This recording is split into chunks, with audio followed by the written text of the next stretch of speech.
So, good morning, everybody. Welcome. Thank you for joining us today. My name's Rebecca Lander, and I work for Conveyancing Data Services.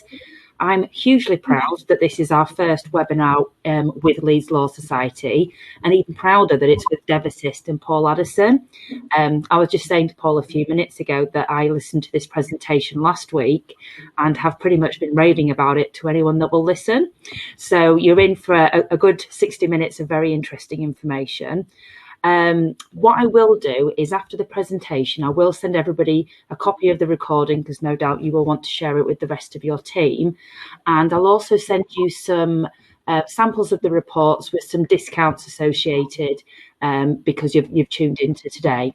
So without further ado, I will pass you over to Paul. Thank you very much, Paul. Thank you, Rebecca. Good morning, everybody.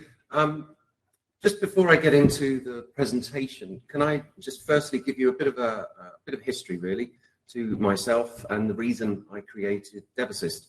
My background after education was in land acquisition, so I went to work for my first employer was Crest Homes. I stayed with them for many years, but it was my job to go and identify development opportunities, acquire them, take them through the planning system, and then hand them over to construction. That is what I've done for 30 years, and over those 30 years, with no exceptions, I have had huge hostility from locals every time I submitted a planning application. We refer to the British public as the NIMBYs, but they're now the bananas, which is to build absolutely nothing anywhere near anything. So I had a bit of an epiphany back in 2012, which is, why is the British public so ignorant of these development risks when it's very easy to go out there and find them? So we did some research and we found out that, not that I was surprised, that it is a staggering 95% of the population is concerned about development near their home. So that told me that 95% of the solicitor's client base is also concerned about development. Interestingly, the Institute of Economic Affairs, they did a study and they got exactly the same statistic that we did. So it seems quite a robust one to rely on. So the bad news for the public is, as much as they hate development, we're now seeing more than ever. In my 30 years in development, I have never seen planning policy so in favour of the developer. And this is why the National Planning Policy Framework, this has been a real game changer for developers. It's really empowered them. What you now have is a more automatic presumption in favour of development. Back a long time ago, I was promoting a site just south of Croydon in London, and I remember the planning officer opening the meeting with, I don't know why we're having this meeting, over my dead body, would you ever get planning on this site? Interestingly now, if I was to have that same meeting, the same planning officer would have to say, welcome, sit down, let's talk about how we can get you planning on this site. So it's been a big shift in the psychology that councils and how they approach the development. But there's another very, very important and misunderstood element to the National Planning Policy Framework. What it has done, it is demanded of every council in the country that they create a housing needs survey to work out how many houses they need to build over the next 5, 10 and 15 years. The first 5 years is obviously clearly the most critical. So what every council has to have is the housing needs survey, which says how many they've got to build, and then they've got to work out where they're going to come from. So let's just pretend that we're in Leeds, and let's just say that Leeds have worked out that they need to build 10,000 homes over the next 5 years. The first thing Leeds is going to do is look at all of its unimplemented planning consents, and let's assume that they've just found 2,000 unimplemented plots. Then they're going to look at their allocated sites, and let's say they find another 6,000 plots. Allocated sites tend to be edge of settlement or pushing out, so they do tend to be larger. So they've now gone from 2, they found another 6, they're at 8, but they're now 2,000 short. And this is the critical bit about this 5-year housing supply. If a council falls short, there is an automatic presumption in favour of development, regardless of where the land is. So if Leeds only had 8,000 in their housing supply, and they needed to provide 10, they then failed to show their 5-year housing supply. I come along as a nasty developer, identify a green field, put in an application for 100 houses, Leeds have got to approve it because it is felt on balance that the benefit will outweigh the harm. And this is true regardless of whether you're in a national park, it's in the greenbelt, areas of outstanding natural beauty. And this is why we are seeing more greenfield development than I have ever seen in my whole career. When I used to run land departments for large corporate house builders, my team was always split in two. I would have a team of land buyers who would look after the immediate sites, and they would generally be considered sites that you can promote and get planning on within a 3-year period. I would then have our strategic teams who would look to promote sites to get them allocated. And sometimes those sites would take 15 years for us to finally get them allocated in a local plan. But if a council doesn't have that 5-year supply, those same type of sites can now be promoted immediately. You can go straight to a detailed application and councils are having to approve them. So it really is so critical. So we were back in Leeds, weren't we? We got to 8,000 plots. But this is the next thing that a council will do.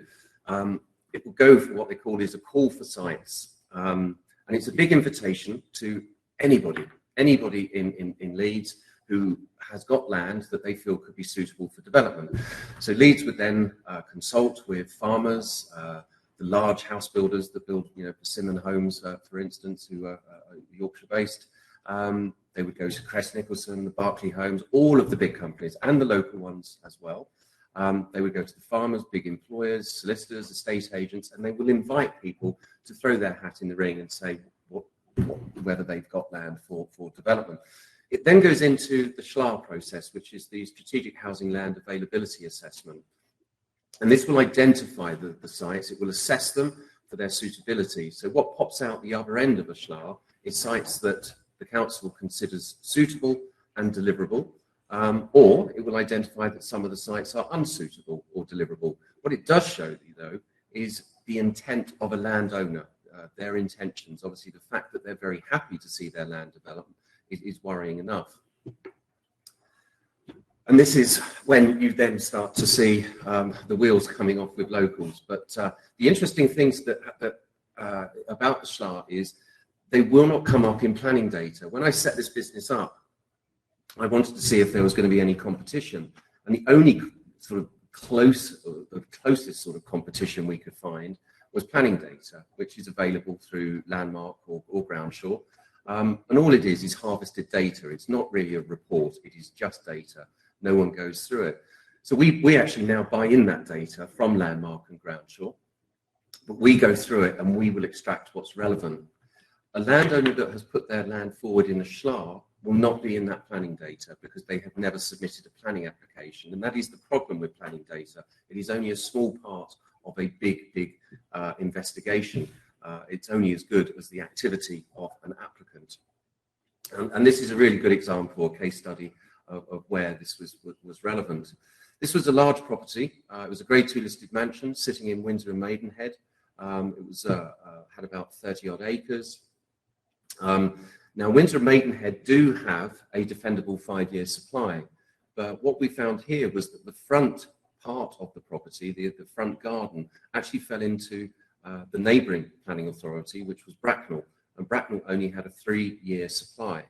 We then, furthermore, we identified that the fields to the south, literally the opposite side of the road to this house, had already been put forward into the SHLAA for a scheme of 1,200 homes. So we've now got an intention to develop from a landowner. We've got a council that can't defend against development because it hasn't got their 5-year supply. So this is a critical bit of information. This is deal critical before somebody buys. And this is the type of risk that we identify with our reports. Nothing is not for grabs at the moment. Even public open space is not safe. This is not a one-off example. We've got examples of this all over the country. But as you can see from the image here, this is a fully equipped play area, nice flat area for people to kick a ball or walk their dogs. Even when you look at the image on the left, it is marked and identified as recreation ground. But if you look above that to achievable, it says development of this site is considered to be achievable status, deliverable, can be developed within 5 years. So nothing is safe anymore. This is where we would see SHLAAs and where we often find them, and it's where you get to an edge of settlement. You can see here on the left, this is a report. We identified 2 risks here. Now, we would have actually marked this up as a lending risk because when the valuer turned up to look at this property, firstly, did he or she even get out of the car when they did their valuation? But did they do any more research? Did they look at the SHLAA and find out that the site at the bottom of the garden, the land at the bottom of the garden, was in fact going to be developed for housing? We think that can have an impact on value. Therefore, it is up to the valuer to have the last word on that. So it's, you know, our reports are as much to protect solicitors as they are against protecting your clients, and of course protecting the lender as well.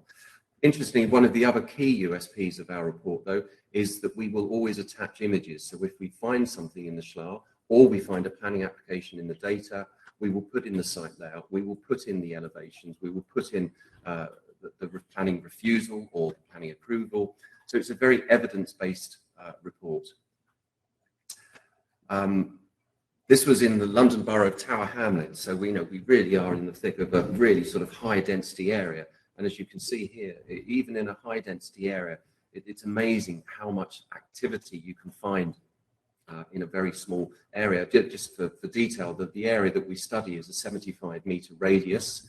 That's with the Dev Assess report. We do have a premium report, which will study 75 metres from the boundaries of the property. So that works for larger properties up to about 30, 40 acres. Beyond that, we do have to give you a price on application. But notwithstanding the fact that this was in Tower Hamlets and it was within a conservation area, of the 10 sites identified, 4 of them were high risk, and then there was a 5th, which was a medium high risk. So there was a lot of activity there that clearly the buyer needs to know about. What we always do balance that is with an impact. So whilst 2 of the sites would have a significant impact on the subject property, there were 3 there that would either have a minor or slight impact. So we always want to balance the impact. We don't want to scare people unnecessarily. This was a site that was rejected. Now, the trouble with SHLAAs is that they're very repeatable. Land that may have failed in the first SHLAA may have to come back in the next call for sites, and the landowners will try and try and try again. So knowing that something has been rejected in the previous, whilst it does reduce the risk, because obviously the council have considered it unsuitable, the ever-growing need for the provision of homes means that it could get accepted again in the future. Interestingly, this one here was actually in the South Downs National Park. So again, it does emphasise that even when you are in a very protected area such as a national park, the requirement to provide housing is still there. One of the ironies of setting up this business was that the principle I wanted was to give Mr. and Mrs. Average the chance to view land and a location in the same way that a developer does. So it was really to rebalance the power, give people that opportunity to see what developers see. But ironically we now have developers using us because they want to see what is outside the site that they're buying and whether there's anything that could affect the marketability of the houses that they're proposing to buy. Again, here, these are all identified SHLAA sites. So you can see that the scale of them you will find is huge. With this particular example, there was evidence of new build. There was also evidence of sites being put forward in the SHLAA. And this is when we get into the city centre. This was actually in Sheffield. So even though this was a larger site, you can see that there is a huge amount of development activity. The subject property had huge potential and had quite an extensive planning history. But there were another 5 sites that were either high or medium high risks. And again, all of these images you see here, they would have been attached into the final report. So it becomes very easy for the end user to visualize what is being proposed. This is Birmingham city centre. So again, you can see that the amount of sites you can find is huge. This is when risk can remain. And this is back to my point at the beginning about the 5-year supply. This was, it was a luxury barn conversion. It had rural views on all 4 of its boundaries. But within the planning data, we found that there was planning history on the field that was to the northeast, which shared 2 of its boundaries. It had a very large application that was submitted. It was refused by the local council, and the developer appealed that decision, and the appeal was dismissed. So this is when I would always predict that the locals are always popping the champagne because they think they've beaten the nasty developer. Well, they may have, but only for a short period of time. If you actually look to point 41 of the inspector's decision, he found that the council did have a 5.2-year supply of housing. Therefore, there was no need to release the greenfield land for development. But 5.2 years is not a robust supply. That is just over the minimum requirement. And if you get a year like we've just had with COVID, a lot of the supply of housing has fallen short, because in the first lockdown, there was a very significant period of time where there was no building activity. That didn't really happen again in the second lockdown, but in the first one, the delay, I thought, well, I know this personally because I was actually in the process of buying a new house, and my completion was delayed by 5 months. So there's 5 months supply which has gone missing. That is going to affect councils such as this with their supply chain. Now, if they do fall under that 5-year, then all the developer has got to do is submit an identical application, and it would have to be approved because they no longer have that 5-year supply. So it's critical to look at the detail of these decisions. This is a real SHLAA. This is Oxford City. The reason I picked on Oxford City is because it's one of the cleanest we've found in the whole country. It's very easy to visualize. What you've got here is a before and after. On the left, you've got all the areas colored pink. That is land that has been submitted to Oxford City by the landowners, or even submitted by Oxford City itself. Obviously, councils have a large amount of land of their own. So you can start to see there is a staggering amount of land that has been considered for development. But what popped out the other end was blue, either currently unavailable or unsuitable, and yellow, suitable and deliverable. So all those yellow sites which have no planning history will not pop up in any planning data. Really, to investigate SHLAAs, at the moment, I'm afraid you only have 2 choices. If you want to investigate them, you've either got to do it yourself or you've got to employ us, because we're the only people in the country that do this. But if you do look very carefully, I appreciate it's maybe a small image, but if you look carefully, there's lots of small pockets of yellow that have been accepted by Oxford City. So wherever your clients could be buying there is a very strong chance that there could be an identified site very, very nearby. This is Hereford. Everything coloured green has been an accepted site. There's only one rejected one there, which is the red one. And this is where the edge of settlement, this is where we start to see a lot more activity takes place. It's the most logical place for a town to expand. Towns are really just like balloons. The more you blow, the more they expand, and that's where you'd see most development take place. But this is why we think our investigations are so important. This is the true story of Bird & Bird, where they lost a negligence claim. I'll give you the full story. There was a lady by the name of Rebecca Chow. She was buying a very expensive property in the London Borough of Camden. She was buying it for £25 million. She was actually buying it as an investment property. So I see this as a commercial transaction. If it's an investment property, she had one intention, and that was to make money. She employs Bird & Bird. Once she's found this property, Bird & Bird, a great firm, they did a very thorough job, as you'd expect of a top firm such as them. They bought every possible report and search you could probably get your hands on. The mistake they made was that they bought Landmark's Plan Search Plus, as it was called at the time. They went through it themselves and then reported to the client there was nothing to worry about. That was the mistake they made. What they should have done was forwarded on that report to the client with the instructions that this is outside our scope of works. We require you to read this and tell us that you're still happy to proceed. If they'd have done that simple thing, there would have been no case to answer to. But they didn't. They tried to go through that report themselves. And I quite admire them for it, because to give somebody who is not familiar with the planning system planning data and ask them to understand it, it would be like you going to see your doctor, and let's say you had a big ECG done on your heart. How would you feel if the doctor just printed it off, handed it to you and said, please read this and tell me what you think. You want the professional to go through it. And that's another key USP, is we go through that planning data. We extract what is relevant. But the reason the claim happened was that they said that there was no development risk to worry about. She then went ahead and exchanged contracts, and then found out that there was a school a short distance away which was evolving into an academy. The student count was going to change from 700 to 1,400. As part of that, there was going to be huge expansion of the school, and she found that so unpalatable that she refused to complete. She was out of pocket for her deposit and costs, and that's what she claimed, obviously, in her claim, and she won, and she got the £2 million returned to her. Butterbird did appeal the decision, but failed to win the appeal, so it did stick. But this is where I get a little bit smug.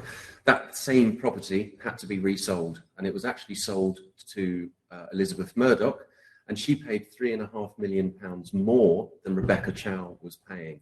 Bearing in mind she was looking to buy an investment property to make money, evidently she could have just completed, put it back on the market, and made a very tidy profit of £3+ million. But interestingly, Elizabeth Murdoch's solicitor did employ Devasis. We did a report on it, and this is the front cover of the very report that was sent back. And as you can see, it was marked high risk. Underneath that, in the summary, we have 4 very important questions. Are there major planning applications of concern? We answered yes. Are views going to change? We answered yes. And is the area currently at risk of development? Again, we answered yes. The last one, which is there a risk to a lender? We answered no. So we absolutely nailed it, and that was all for an £80 at the time. It was a £100 report.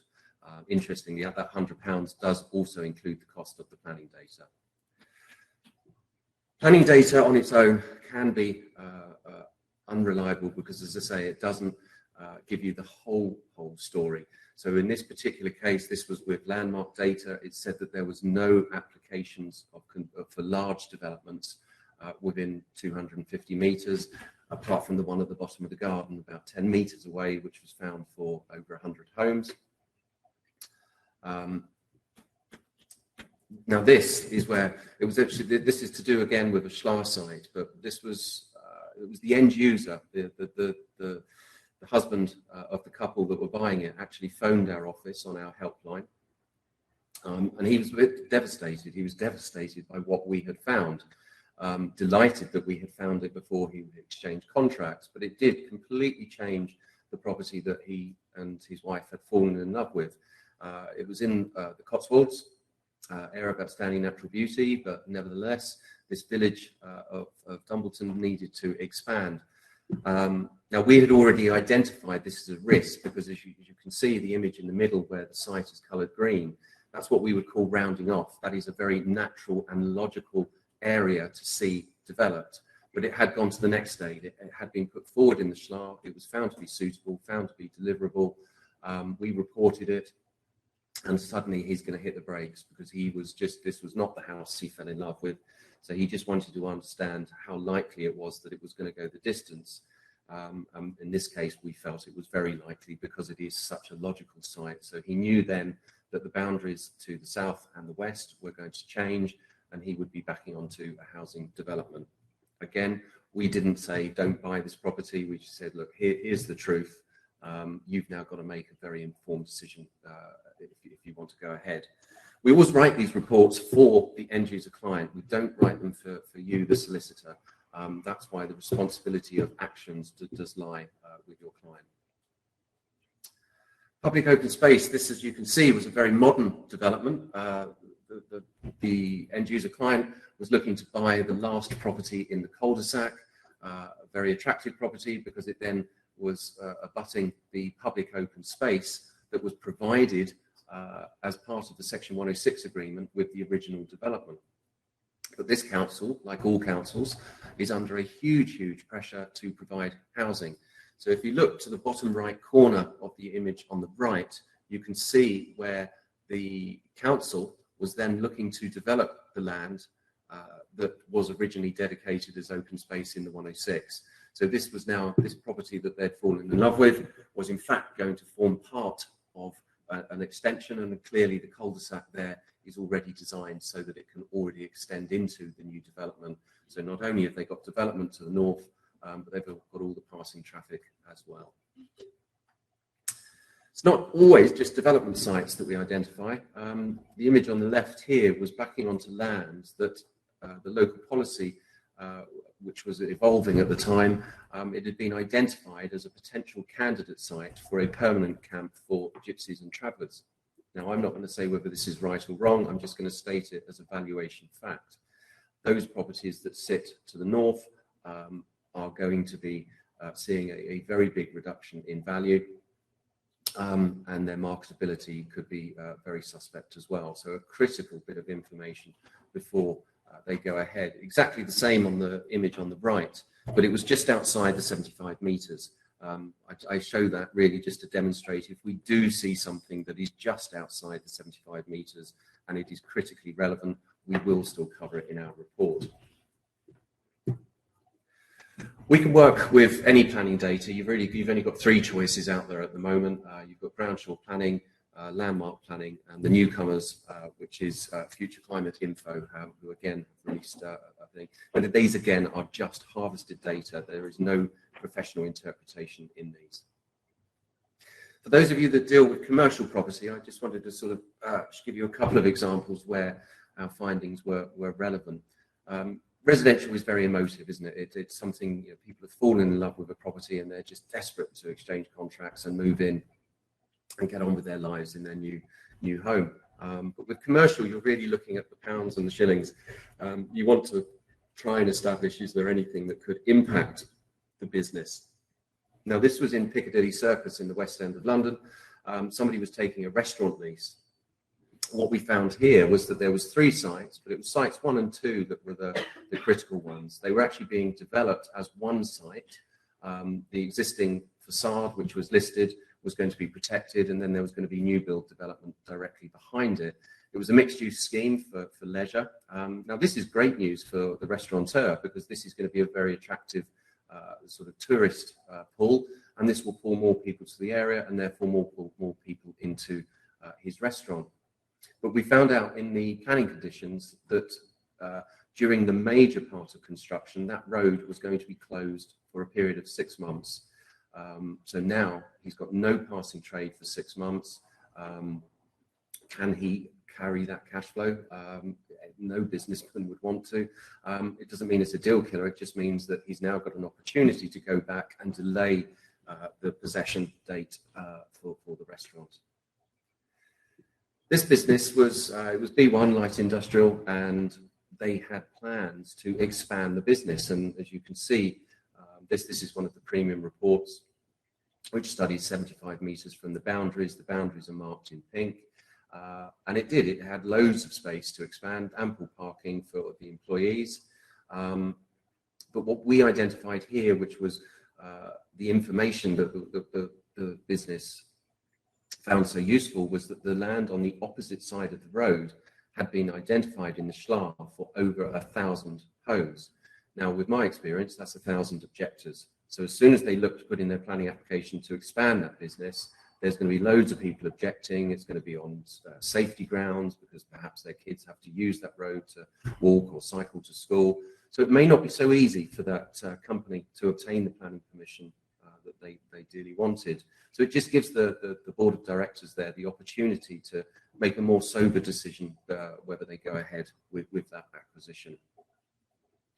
A few stats for you. 80% of properties in the urban area will have undeveloped sites within 75 metres, and statistics will change over the country. We see in East Anglia, there's about a 1 in 3 chance of having a high-risk site within 75 metres. London has always been fairly consistent. At 1 in 5 reports will have a significant risk of change. But this rises to 42% in Manchester. 42% of our reports have 1 or more high-risk sites. So it's almost knocking on the door of 1 in 2 reports. And over the last 3 years, we've had a very consistent, it's actually run at 29, 30 and 31% of all of our reports had 1 or more high-risk sites identified. A further 10% of them had a medium high risk. So that's four out of every 10 reports will have something that your clients need to know about. This was one that we were so shocked by what we found that I actually drove down to this location the following day, because I couldn't quite believe what we'd found, and I thought there must be some evidence on the ground. What we had was a flat, grade 2 listed, and it backed onto a car park, and in front of it was the road, and on the opposite side of the road was the beach. So this property enjoyed sea views. I appreciate it's not the Mediterranean, but nevertheless it was sea views, which do obviously add a premium to the property.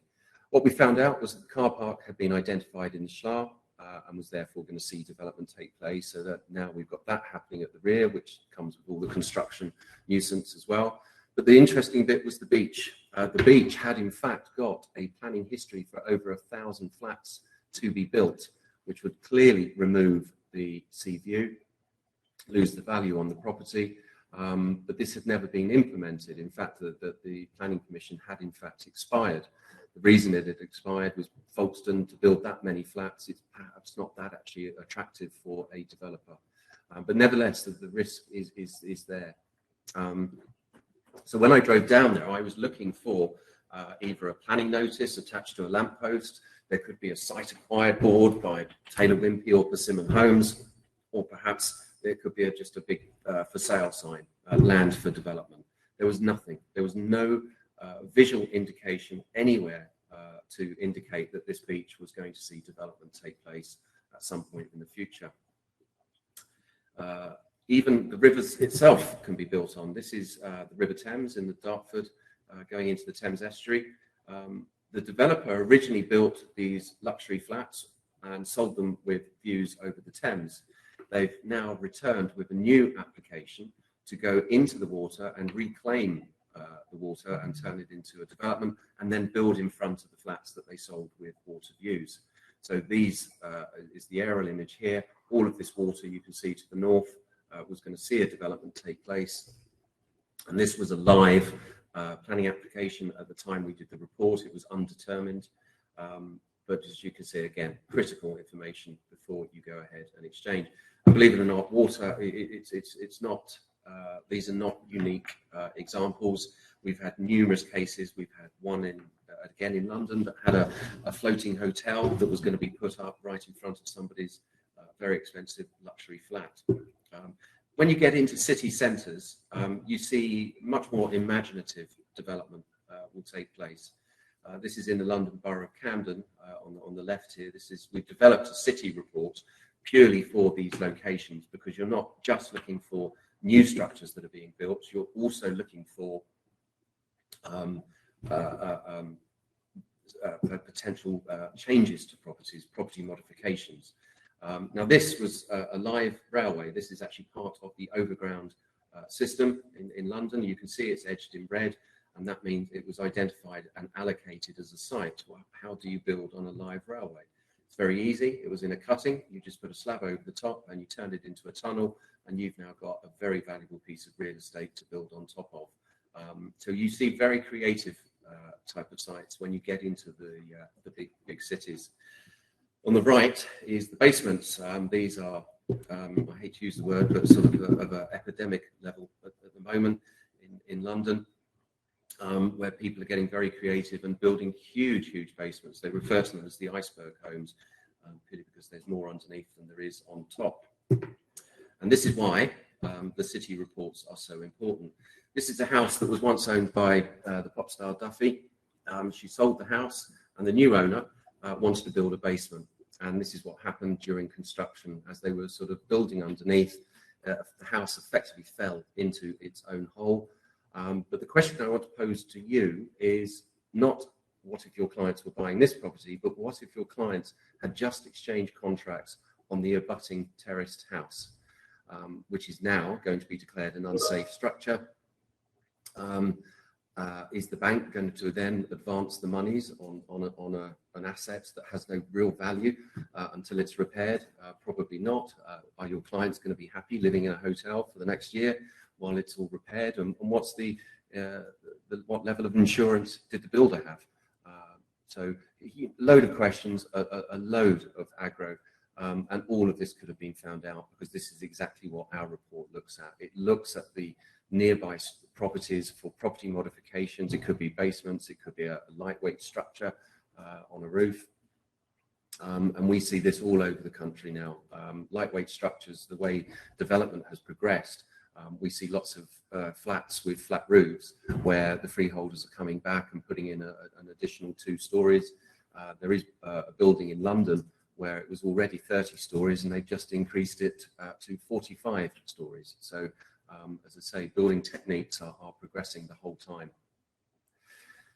And this is exactly the real situation. This was somebody who commissioned a city report in the very high value area of Eaton Square in London. And we found 2 basements. Basically, the party walls that the property enjoyed were both going to be affected by basements being built on both sides of the property. Again, all of these images would have been attached, but it really gives someone the opportunity to really rethink their purchase and whether they want to put up with the build nuisance, which can go on for many years. Councils that don't have that 5-year supply, this is what happens in Cornwall. Cornwall just about has a 5-year supply now, but at the time, only a short while ago, it had failed miserably. So nasty developers had come along, identified this green field, put an application in for 50 houses, and it had to be approved. Now, in spite of my development background, which is very pro-development, I think this is ghastly to create such an urban area in the middle of a beautiful part of the country is revolting. But this is what's happening now. As I say, understanding this 5-year supply is so important. Now, of all the slides I show you, I think this is the most important one because this is a true story of a solicitor and a very good solicitor, I might add, who in his client care letter offered his client 3 choices. He was aware of our service and he likes it very much, but he was a little bit nervous of imposing that cost on his clients. So he gave his client 3 choices in the client care letter. Option A, please give me £100 plus VAT and I will commission a report from Devassist. It will do X, Y, and Z. Option B, if you're too tight to give me £100, just give me £30 and I'll get you some planning data from Landmark, but you will be responsible for reading it yourself. Option C, do nothing at all. So you gave the client 3 choices and she went for option B. She sort of drew a line down the middle. She went ahead and bought the property. And on the opposite side of the road is private open space. And she found that the 3-story education block was going to be built for the college that owned it. She's pretty peeved. In fact, she's so peeved, this is the exact letter that she sent. And it said, I was shocked to receive a letter from Churchill College about planned development on the land opposite my new home. Discovered that a planning application was made on January the 14th. I checked the search about planning applications you supplied in March, copy enclosed, which made no mention of this. The consequences of this development is that I will lose the wonderful view I have from my house. I will supply photo in due course. What happens? That is not somebody writing and saying, in hindsight, your advice was quite right. I should have gone for option A. It is my fault. No, she probably never even read the client care letter. And lo and behold, she went ahead and exchanged. He did the right thing by putting the responsibility of reading it with the client. But I did ask him to send me the exact planning data that he had provided to the client because I wanted to do a retrospective report to see if we would have found it. And lo and behold, we would have because it was in the planning data. She had missed it. Now that was perhaps because she lost the will to live reading the planning data because they can go into pages and pages and pages and you're trying to look for that needle in the haystack. Or was it because the council had wrongly geocoded the application to a point 220 metres away? So it said there was an application for a 3-story education block, but it said it was actually where the college headquarters was, which was 220 metres to the northwest, whereas the actual site was only about 15 metres away on the opposite side of the road. So we would have found it, it was there, but more importantly, he would have enhanced the level of his service with the client, and more importantly, he would have kept a client, because this is not someone who's going to be going saying nice things in spite of him being an incredibly competent solicitor. So it's about business preservation as much as it is enhancing service levels. Put simply, your PI is at risk. One of my clients, I think he summed up his job now. He says, I don't practice law anymore, I practice risk. And I think he's pretty well right, because you've now got to be experts in flood, you've got to be experts in environmental development as well, and on top of that you've got to do a bit of law as well. So it's your PI on the line, and as we all know, PI is a very sensitive subject in the legal industry. More claims are to do with conveyancing than anything else, but why not put our PI on the line? Assign it to us. We've got cover. We've got 2 million indemnity for each and every claim.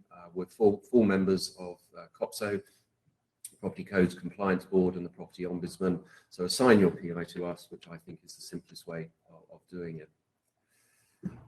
Just as we come towards the end of the presentation, I just wanted to show you how towns are expanding. This is Chichester down in Sussex.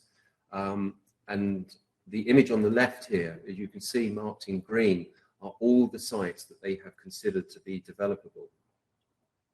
You've also got the sites shown in brown, which are also there, the edge of settlement sites. But you start to see there is huge pockets of land. As I say, that the requirement to build housing now has never been so pressured.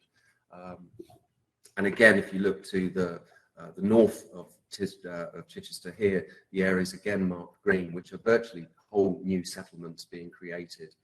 And that's in spite of it just being south of the national park.